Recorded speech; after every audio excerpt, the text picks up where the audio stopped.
ଆୟୋଜନ କରାଯିବ। ଏଠି ଗୋଟେ ବିଶାଳ ଭୂତ ଅଛି। ଯୋଗ୍ୟତା କଣ ନାହିଁ ଗୋଟେ ଫୁଲ ପରା ବେଶୀ ଯାଇବ। ଗୋଲାପ 50ଟା ଆଣିବ। ହ୍ୟାଲୋ କ୍ଷୀର ଗ୍ଲାସଟା ଭୁଲିବନି।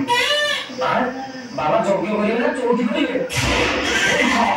ଏମିତି କଥାବାର୍ତ୍ତା କରନି। ମୁଁ ଯଜ୍ଞ ଆୟୋଜନ କରୁଛି। ଯଦି କିଏ ବିଘ୍ନ ଘଟାଅ ତାହେଲେ ଯଜ୍ଞ ସରିବନି। ପୁରା ଅନଲିମିଟେଡ୍ আহিବ। ତମେ ନାମ ପଦାର ସରିବ ବାବା ଯଜ୍ଞ କରିବ।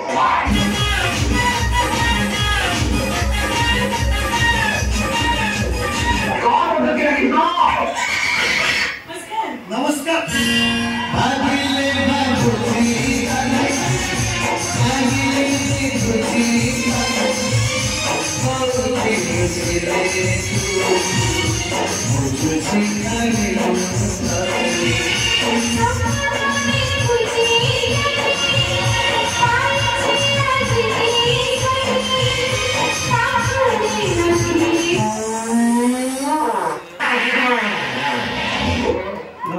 पानी दौच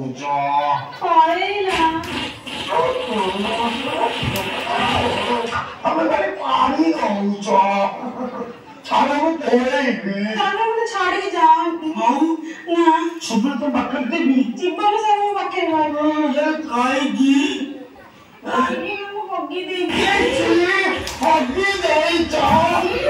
पाई गाना ना भाषण राति ची ची ची बच्चा